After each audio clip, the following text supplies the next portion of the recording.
Bueno, recién repasábamos algunos números del arranque del año 2022, cerrado el primer mes de enero. Aumentó el valor medio de la tonelada de carne vacuna exportada por parte de Uruguay un 32% con respecto a enero de 2021. Vamos a recibir al economista Álvaro Pereira, integrante del Instituto Nacional de Carnes, jefe de acceso a inteligencia de mercados de INAC.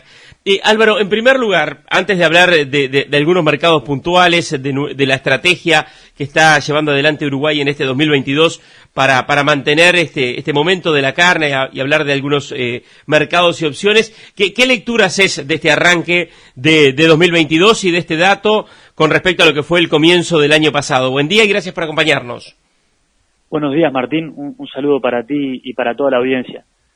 Creo que hay un primer mensaje bastante claro, que es que estamos viendo exportaciones medidas en dólares en niveles realmente muy altos y muy altos con la comparación interanual, mismo que 2021 también fue un año muy dinámico.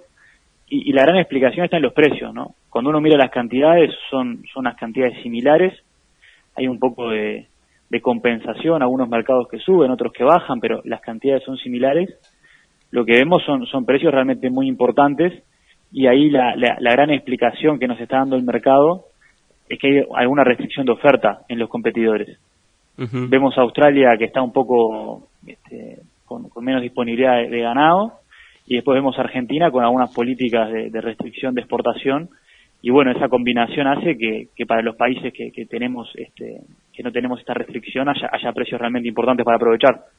Álvaro, ¿hay algo que pueda poner en riesgo? Obviamente que todo esto es muy dinámico, pero si miramos el primer semestre del año para manejar un periodo relativamente corto, razonable, ahora vamos a tener también ya luego del año nuevo chino, el reinicio de China con normalidad, que sigue siendo de todos modos nuestro principal mercado. ¿Hay algo que pueda poner en riesgo este momento?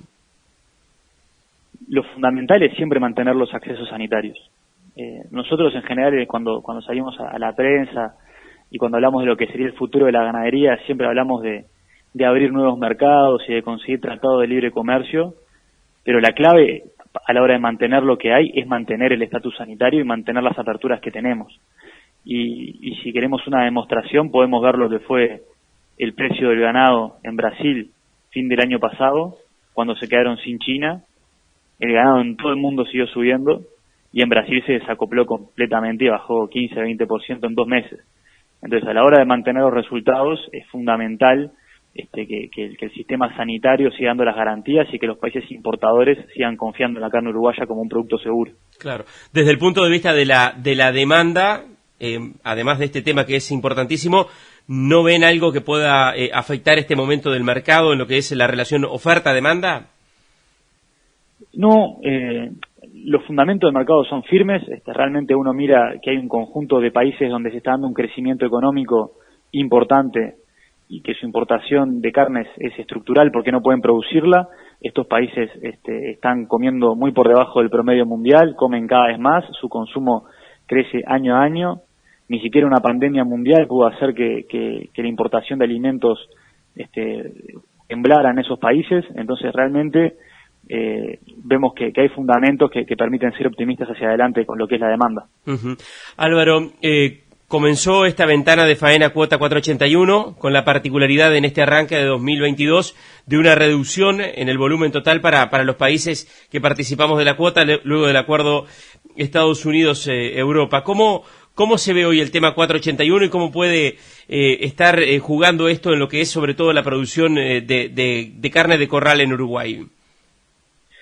Sí, el año pasado pasó algo muy interesante, que es que la exportación de 481 uruguaya no bajó, pero en realidad es porque Uruguay logra capturar una porción cada vez más relevante de lo que sería la cuota para terceros países, que es la cuota que comparte con Australia y con Argentina. Entonces, en 2020 teníamos el 40% de esa cuota.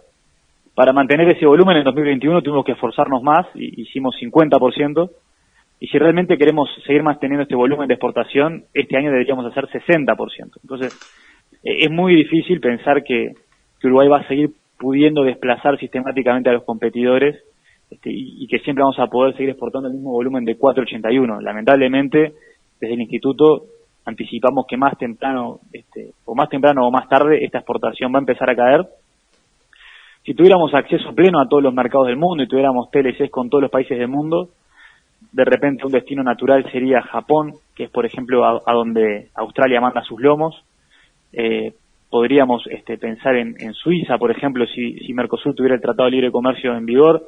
Pero lo cierto es que con el acceso que tenemos hoy en día y con los aranceles que tenemos hoy en día, estamos viendo que los confinamientos están mandando estos productos de confinamiento, está yendo más que nada a China, que es donde más o menos Uruguay tiene las condiciones de acceso menos hostiles, ¿no? Tenemos el sanitario en forma y el arancel del 12% permite intentar engancharse con algún nicho de alto valor allá en los países, en China específicamente. Uh-huh. Está el problema de la vida útil, el producto va enfriado quizás, tiene que hacer 45 o 50 días de tránsito, de repente la vida útil queda un poco exigida, pero es un poco lo que se viene haciendo y es la oportunidad que está viendo el sector privado para aprovechar esos valores.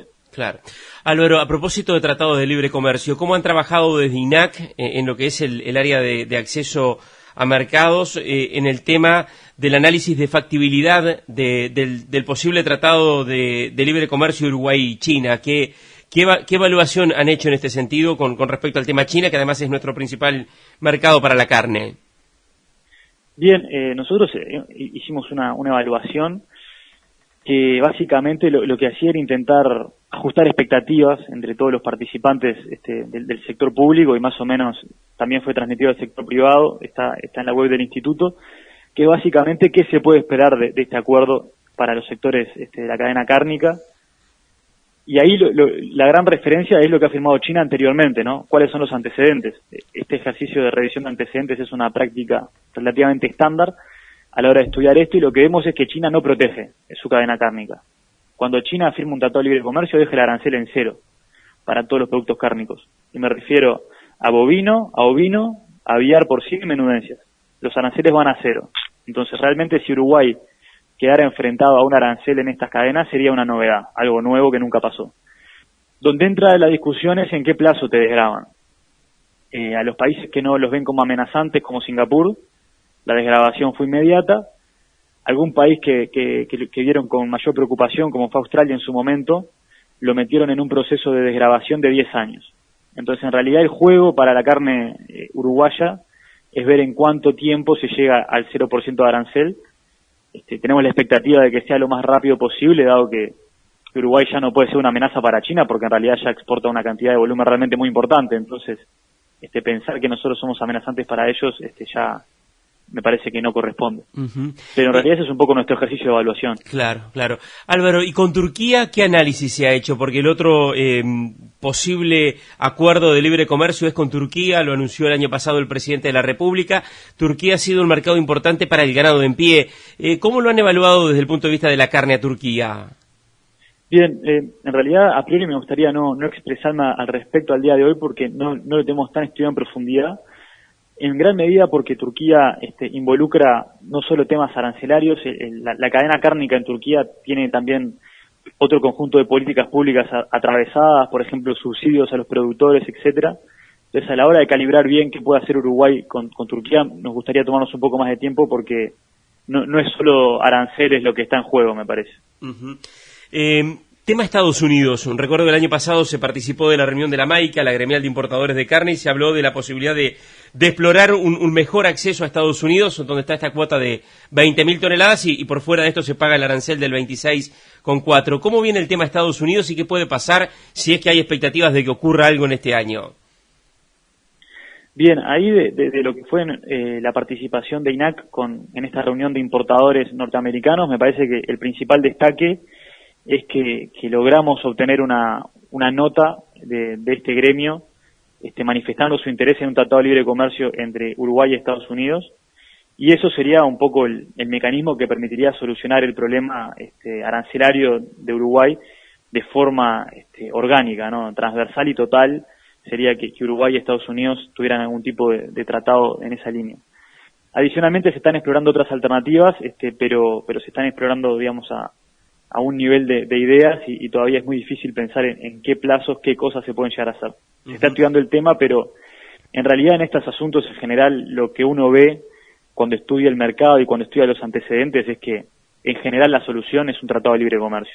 Claro. No abundan las soluciones a medida, caso a caso. Pereira, en estas horas se está guardando la nota ya oficial, pero se puede adelantar ya como un hecho de que Egipto va a estar habilitando casi 30 plantas frigoríficas, la mayoría de ellas de vacunos y ovinos. ¿Qué expectativas con respecto al tema Egipto, teniendo en cuenta bueno que es un mercado que se va a sumar ahora con esta habilitación de plantas? Bien, no, es una muy buena noticia. A priori, la visión del instituto es que más acceso siempre es mejor y que el sector privado tenga la mayor cantidad de posibilidades a la hora de elegir siempre es una buena noticia. Así que a priori lo vemos con muy buenos ojos. Es un mercado que importa $1.000 millones.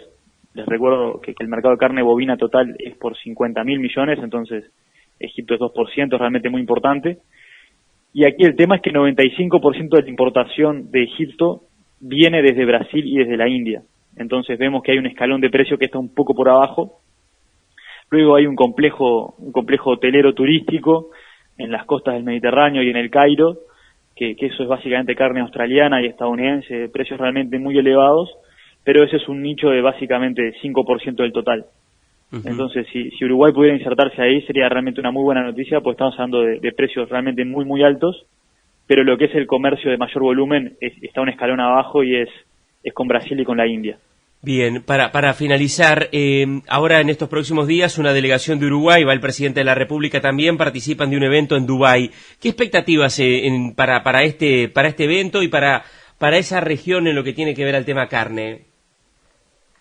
Bien, hay dos regiones en el mundo que son nuestros socios, digamos, de largo plazo, ¿no? Cuando uno estudia los fundamentos y estudia cómo se distribuye el agua en el mundo, cómo se distribuyen las lluvias, cómo se distribuye la gente y la tierra con potencial agrícola, uno ve que la zona de la Pampa tiene que tener un vínculo de largo plazo con dos regiones, Asia y el Medio Oriente y Norte de África. Así que con el Medio Oriente yo creo que vamos a viajar cada vez más y que es algo que vamos a construir en el largo plazo porque es un vínculo muy profundo y muy fundamental. Para carnes vemos esperanzas para los cortes de alto valor en estos tres países. Egipto quizás sea el menor, pero hay un núcleo de importación de alto valor en Dubái, ¿no? En los Emiratos y en Qatar, realmente muy importante. Tenemos los ingresos por habitante más altos del mundo, están ahí. Y luego también para otras especies, ¿no? Ovino es aún más relevante estos mercados son aún más relevantes en ovino que en bovino, y ni que hablar para carne aviar, que son realmente el consumo de pollo es muy importante. Entonces, las habilitaciones están al día, los aranceles de esta región son realmente bajos, entonces lo que queda es intentar acercar las partes y que los precios se entiendan un poco más entre el importador y el exportador, pero hay esperanzas de que se puedan concretar cosas importantes. Jefe de Acceso a Inteligencia de Mercados de INAC, economista Álvaro Pereira, muchas gracias. Muchas gracias, Martín, un saludo para ti y para la audiencia. Muchas gracias, Martín, un saludo para ti y para la audiencia. Muchas gracias, Martín.